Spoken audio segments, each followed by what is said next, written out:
Episode है अभिप्राय, opinion. भाई और बहनों, बहुत ही सुंदर चीज है और समझने की चीज है। ये लौकिक जगत और पारलौकिक जगत, हमारा जो 5 इंद्रियों से दिखने वाला भौतिक जगत है, उसमें भी कारगर है। और पारलौकिक जगत जो आत्मा का जगत है, प्रभु का जगत है, और हम अगले जन्म में जाने वाले हैं, मुक्ति को जाने वाले हैं, हम परम सुख को प्राप्त करने वाले, उस जगत के लिए भी आवश्यक है। तो ये जो है द्वैत है, ये इसमें भी अच्छा और उसमें भी अच्छा। और ये मान के चलिए कि जिस व्यक्ति का वर्तमान अच्छा है, तो निश्चित रूप से उस व्यक्ति का भविष्य अच्छा रहा हुआ है। जब उस व्यक्ति का भूतकाल अच्छा है, तब उसका वर्तमान अच्छा है, क्योंकि जो वर्तमान है वह भूतकाल की प्रतिध्वनि है। ध्वनि उसने की थी भूतकाल के अंदर, उसने अभिप्राय भूतकाल में डाले थे, उसने जो ओपिनियन भूतकाल में दी थी, और उसने जो है कॉज भूतकाल में डाले थे, उसकी प्रतिध्वनि वर्तमान काल में। आपको उदाहरण देना चाहता हूँ, आप किसी खुले कुएं के पास जाकर के जोर से बोलिए ओम, तो ओम की ध्वनि बाहर आएगी, आपको प्रसन्नचित्त कहेगी। फिर आप कहोगे तू नालायक है, तो भीतर से आवाज आएगी तू नालायक है, ये आपको दुखी करेगी। तो ये ध्वनि और प्रतिध्वनि, ये कॉज एंड इफेक्ट, ये एक्शन टू द रिएक्शन है, ये प्राकृतिक नियम से संचालित होता है। तो इसीलिए भूतकाल अच्छा है, भविष्य काल, भूतकाल अच्छा है, तो हमारा वर्तमान अच्छा होगा। जिसका वर्तमान अच्छा है, तो निश्चित रूप से उसको मान कर चलना चाहिए कि भविष्य अच्छा होगा, क्योंकि भविष्य जो है वह वर्तमान काल की प्रतिध्वनि है। ध्वनि की प्रतिध्वनि, एक्शन टू द रिएक्शन है, कॉज टू द इफेक्ट, ये मान के चलना चाहिए। तो हमें भूत, भविष्य, वर्तमान, टोटलिटी जिसको होलिस्टिक कहते हैं, इसको जोड़ के बात करनी चाहिए।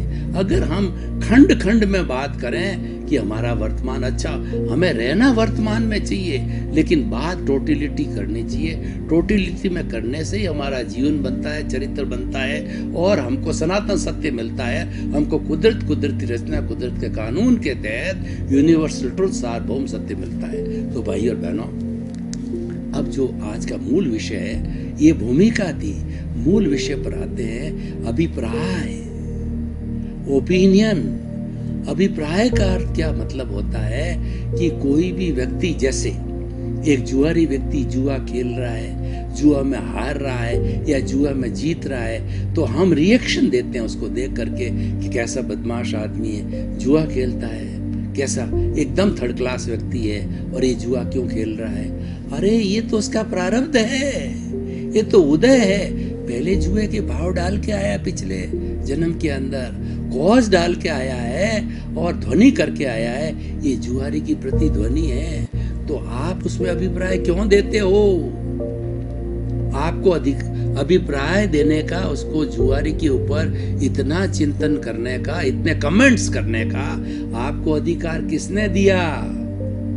जो मूल कुदरत है, जिसने आपको जन्म दिया है, वो आपको पैदा करने वाली है, वो पालन पोषण करने वाली है, और हर कार्य उसके अंदर होता है, और अंतिम स्टेज तक आपको जो है वो संभालती है, मरने तक संभालती है। तो वो ये कहती है कि व्यवस्थित शक्ति कुदरत है, और मैंने जिसको जन्म दे दिया, जो मेरी गोद में पल रहा है, तो वो व्यवस्थित शक्ति के रूप के अंदर कर्ता मैं हूँ। उसको मैंने किसी भी प्राणी को कोई कर्ता बनने की पावर ऑफ अटॉर्नी नहीं दी है, कर्ता बनने का कोई भी मैंने आदेश नहीं दिया है।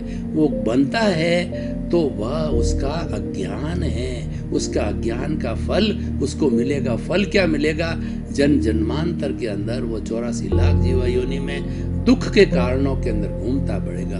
अज्ञान दुख को पैदा करता है। जन्म लेना भाई और बहनों इतना सरल नहीं है। माँ के पेट के अंदर हम 9 महीने उल्टे लटकते हैं, खट्टी मीठी डकारे हैं और गर्मी और गंदगी।